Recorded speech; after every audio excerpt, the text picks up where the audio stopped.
Hi, welcome back, and this is my second session of Ker Nethalas. In my previous session, I was doing character creation, so right now I have in front of me my character sheet, which I have tidied up. And as you can see in my skills table, I have various figures written down, so that serves just as a reference for me.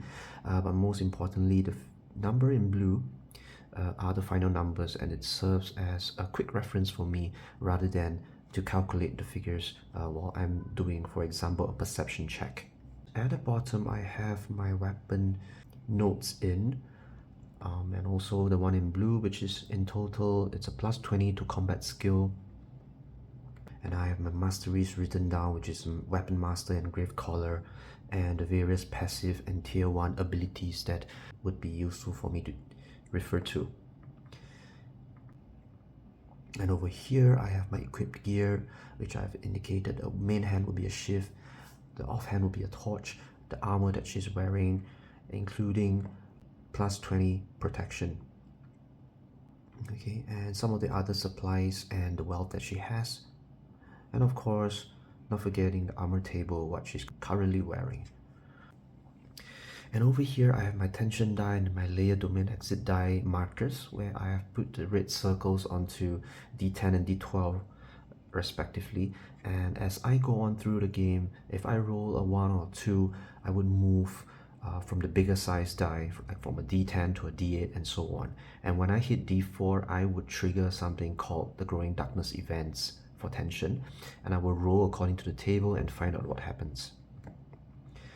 And of course, Overseer Influence, which I will be rolling pretty soon for the first domain that I'm going to explore.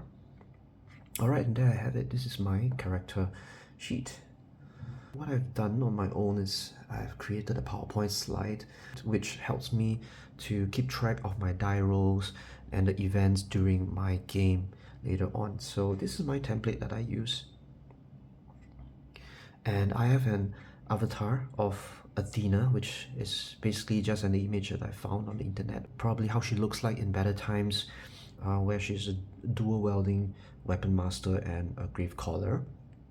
And over here, this is just a simple image of the weapon that she's currently using now. Under Athena's avatar, I have created a simple summary of combat skill, which is at 80% maximum right now, and things like modifiers that I could possibly use and take note of during the game where I need to make certain checks and roll for certain checks. And of course, some of the abilities from her mastery, which is Evasive Strike, Raise Skeleton, and Sacrifice Undead. And also commonly used checks such as Perception, Stealth, and Dodge, which I have it over here. And of course, Armor Protection, which is a +2 to both right and left arms wearing the vambraces. As I progress during the game, I would be typing down the figures and value of my die roll and creating like a sequence of events during the combat table, what happens, and it serves as my paper to tabulate scores, calculate damage, and to write down the outcomes of a combat and scavenging and traps and so on.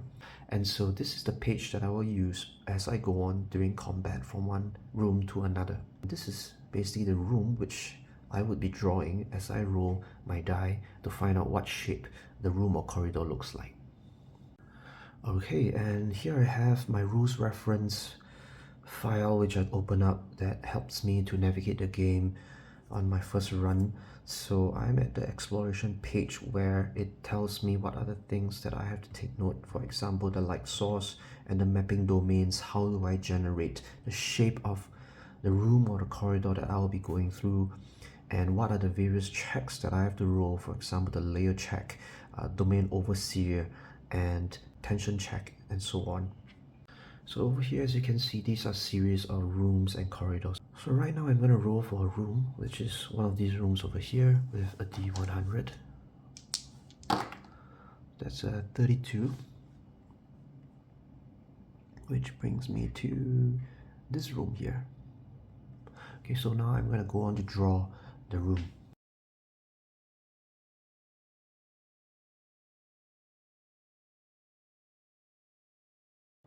So next, what I'll do is I will roll for a check. as stated inside this guide. So I would be rolling for an Overseer inside here, a D10. So I have a 4, which is a Venom Cloud Siren. It's a Venom Cloud Siren that I rolled. So this would be my Overseer. The Venom Power Siren is an eerie enchantress with a domain over the deadliest of toxins known to man. Her haunting presence is marked by billowing clouds of virulent gas that choke the air, and her serpentine movements conjure venomous projectiles that strike with deadly precision.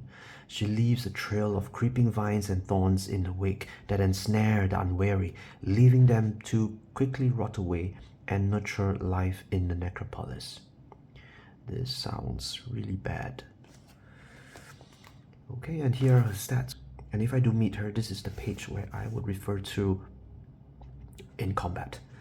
And there is something called an Overseer Influence. And now I will roll for my Overseer Influence, which is an effect that carries from room to room and corridor to corridor. That's a 10. Piercing. Gains penetrating 1. This can stack with other instances of the same trait.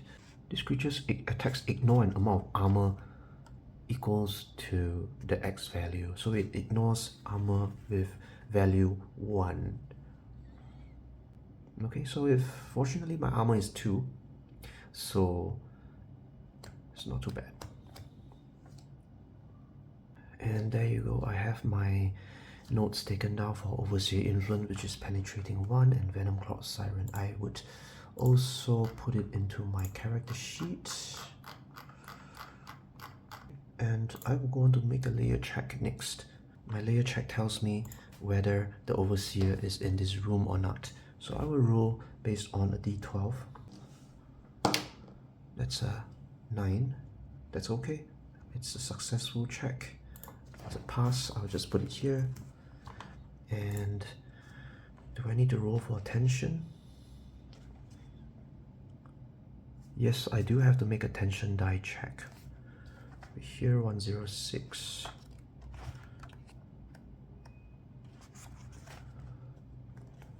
I roll a d8, just here,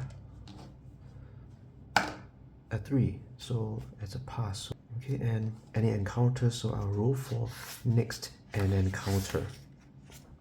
If it's a room, a result of 10 plus means that you have encountered some sort of enemy. For corridors, you only face combat encounters on a roll of 15 plus. If the room is the Overseer's lair, you must not check for combat encounters. Okay, a 19. Good roll. That means that's combat encounter. Okay, yes, so I'll indicate it over here that that is a combat encounter. So of course there's another part on the room that aside from drawing the shape of the room, I can find out if that I will find out the description of the room as well, which is over here. I can roll D100. I have a 72, so that would be over here. This chamber is entirely made of black stone, and any light that enters is quickly swallowed by its darkness. Okay, so I'm good with generating the room. Next, I'll roll for encounter. I have an encounter over here. I'll roll for the type of monster that is going to be generated through this encounter table. So a d6, 1 to 3 will be table A, 4 to 6 will be table B. Okay, I rolled a 1, that would be combat encounter table A. Okay, and under table A, I will roll again for d20 to find out who am I up against, what am I up against. Okay, it's a 1, which will be a Abyssal Vextor. Right. Alright, it's over here. So I have rolled a 1 and I am up against an Abyssal Vextor. From the darkest depths of the Abyssal realms, the Abyssal Vextor emerges as a sadistic and tormenting entity, a malevolent demon specializing in inflicting excruciating pain upon its victims. Its monstrous form is a chilling fusion of ethereal shadows and a sinister malevolence, shrouded in an aura of oppressive darkness. The Abyssal Vextor wells an array of ethereal chains that wreathe and lash like serpents, each link infused with a cursed enchantment designed to bind and torment its prey. In combat, an Abyssal Vextor unleashes a terrifying chain attack, ensnaring its victims with its spectral links, pulling them closer to experience the full brunt of its maleficent power. The chains wrap tightly around their bodies, inflicting an agonizing and unending torment that leaves the unfortunate souls broken and withered. Sounds terrible. Okay, so this is a demon, and these are its stats. So it has a frightening trait, which I have to take note of. Encounter, yes. So I would put down here my Abyssal Vextor, and trait would be frightening. It requires a successful resolve check at the start of each of your turns. For as long as the creature remains alive or in your same room, failure causes the loss of 1 sanity. Only 1 check per round is necessary regardless of how many frightening creatures are in this room. So each round would be probably 2 turns would be my turn and the Abyssal Vextor's turn. I would have to roll for a resolve check. And success means nothing happens, and if there's a failure, I would lose 1 sanity, stated over here. So the first thing I'm going to do is to run an initiative and surprise. I will have to check who goes first in the turn and if I manage to surprise the creature, which is done via checking my perception versus the Abyssal Spectre's awareness. So in this case, I have to refer to my character sheet, and I have a perception of 50, and Abyssal Spectre has an awareness of 40. Okay, so I will go first, and I would start to roll for combat skill check, which means basically I'm attacking the creature. So that's 1 standard attack, and I don't think I'm going to use any of my mastery abilities at this point. So I will roll D100.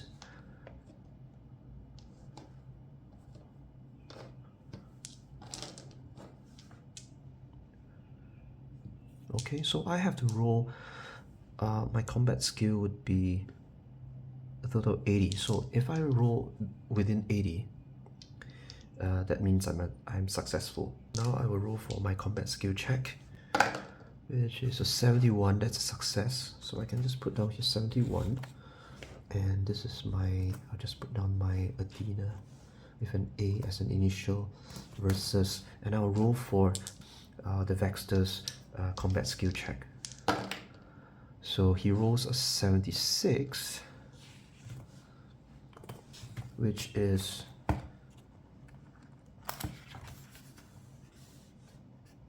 above its combat skill. So what this means is the creature has failed in defending and has scored a hit. So I can go on to here.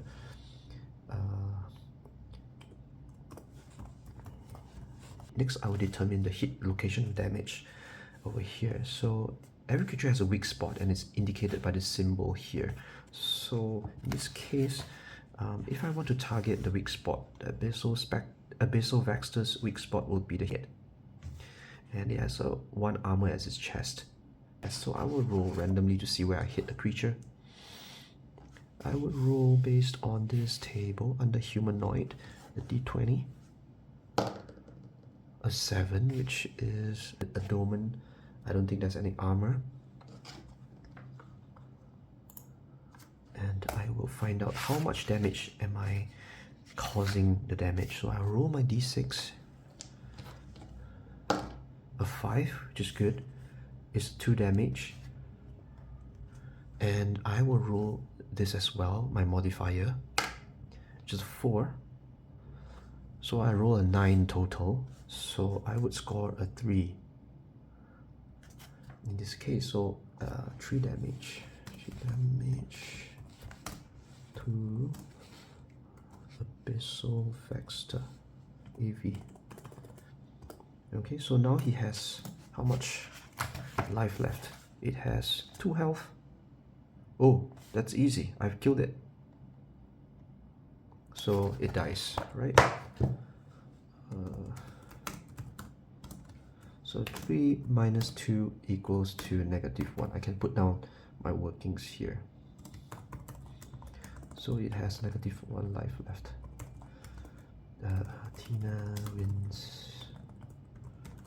So next, what I'll do, I would basically resolve this trait over here. If I have not forgotten, it said it has a frightening trait, and I have to roll for my resolve. And if I fail, it's a -1 sanity. So I'll roll for my resolve check, which I can refer to my player sheet over here. I have a total of 20, so I have to roll under 20. Okay, a D100. I have a very high chance of suffering a -1 sanity over again. Oh, I scored 11. I succeeded. That was really lucky for first round. A very successful run. 1 hit and the creature is gone. Okay, so next I would check under the monsters, its spoils. So I would check under what is the loot or the spoils I can get after defeating this creature. So I will check under the spoils table. So over here, spoils and loot.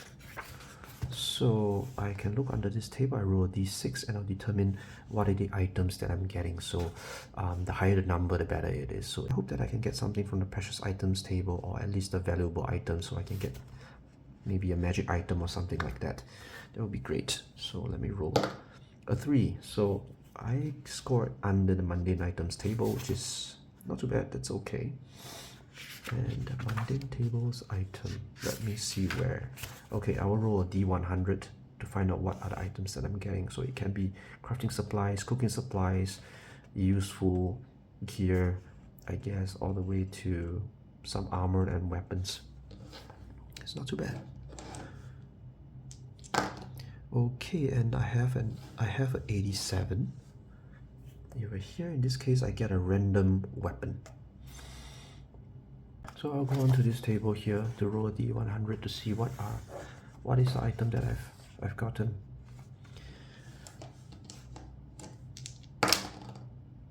That's a 60. I have a mace.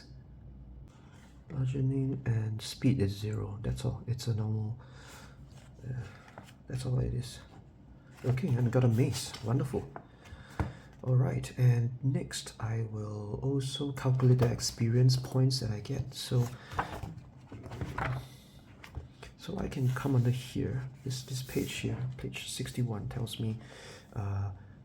Okay, so every time I enter into a new domain, I get a 50 XP. So in this case, I will consider it a new domain. No, maybe not. So every combat encounter, I get 50 XP. So I have this 50 XP here. My experience, so I will put it here.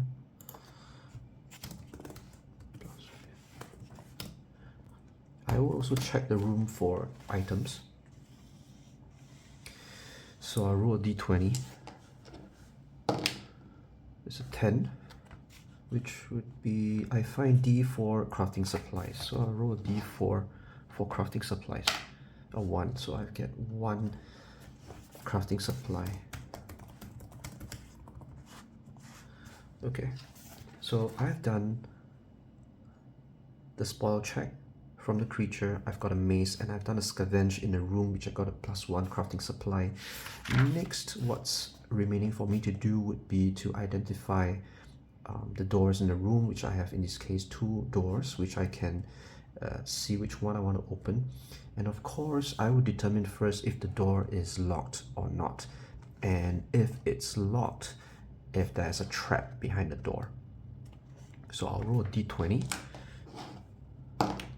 It's 12. 12 plus means it's locked. Alright. Next, I will need to determine the lock's difficulty by rolling on the random difficulty table on 63. Okay, so I roll d8. That's an 8, that's very hard, that's impossible. My gosh. There's a negative 30, yes, impossible, so it's a negative 30.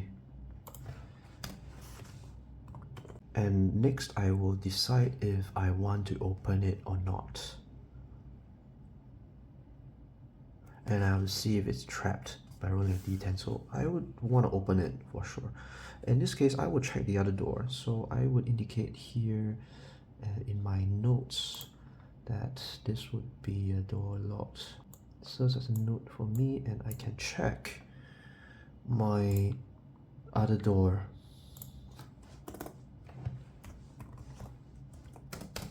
So I'll determine whether it's locked or not by rolling a d20. Okay, it's a 12. It's locked again. And I will determine the lock how difficult it is by rolling a d8. What I'm trying to do is to decide if to have more options open in front of me if each of the door poses a different risk or difficulty level. So in this case, I am not. Yes, I have a chance if I want to try the other door that is less difficult. Okay, so this is the other door would be negative 20. So I would try the negative 21 to see if I can get it opened. And the way of getting it opened is through the thieves tools, which I don't have. Otherwise, I can decide if I want to break it down.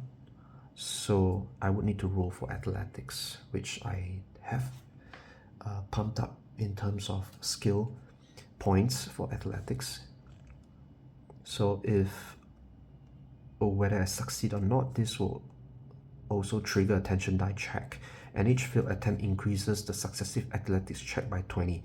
So I presume this will make it easier and easier, and that makes sense because the more tries I get, the more times I attempt, it should be easier.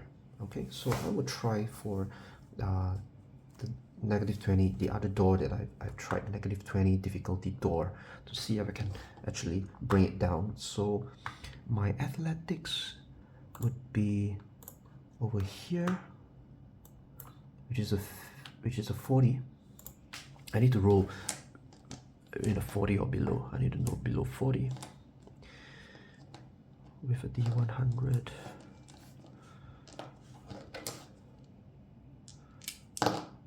$88, so that's a critical failure, right? But in this case, I don't think is there a critical fumble in this case? Let me check. I'm not too familiar with that critical fumble. So this is only in combat. That's fine, so I'm not affected by it. I would actually roll for another time. So to succeed, I need to roll athletics. In fact, that would be an additional negative 20. So athletics, my athletics is 40, so I need to roll a 20 and below. So in this case, I need to roll. So early on, what it means is that on my athletics 40, I will need to roll a 20 and below to be successful in knocking down the door. In this case, 88 is a clear fail, so I'm going to try it again. So this time round, the second round, I would get another plus 20 to this check. However, I need to roll for tension as well because this creates sound. It's not great, not great. So my tension die is a D12 if I am correct. Over here, a D10. So I will roll my D10 to see if there's anything triggered out from it. I hope not. A 4, which is a pass, so that's okay. And I'm gonna roll for my second time. So this time round, I need to roll a 40 and below to be successful in opening the door. 47, which is a fail. And I will roll for my tension again, which is a d10.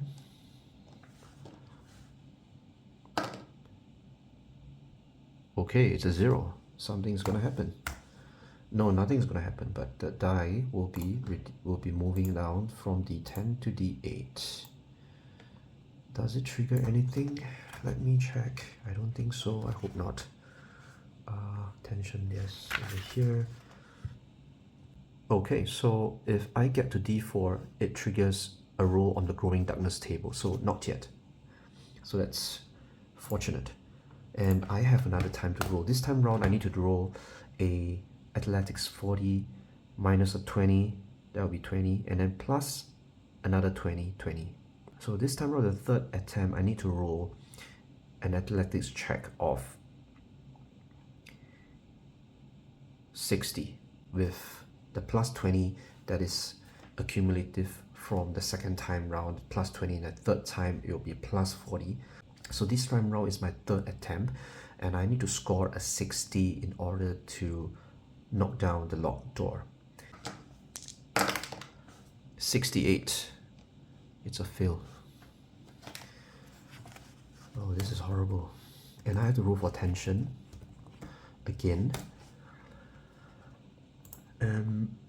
So I am here at d8, and hopefully I succeed. d8. A 2, my goodness. So I will move this thing down to d6. It's horrible. And there's no growing darkness events yet, but I'm closer and closer to that. Tension failed. Okay, and now it's my fourth attempt. I need a score of 60 from the earlier plus another 20 to be able to break the door down, which should be quite easy. I have a score of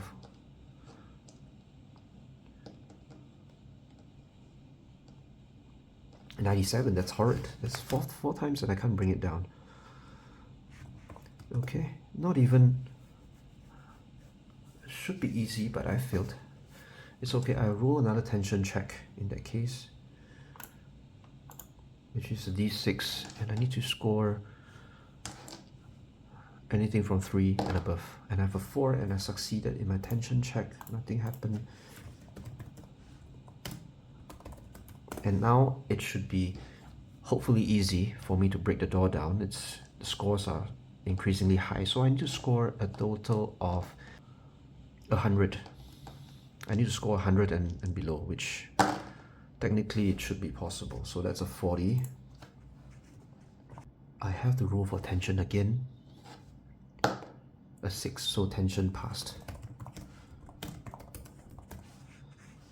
Okay, so this is quite a hilarious attempt at door breaking. Clearly, I am so bad at it. Even with an athletic score of even for a decently high athletic score, I have to decide if it's trapped as well. So I need to perform a perception check. This is modified by how well hidden the trap is, which must be randomized by rolling a random difficulty table.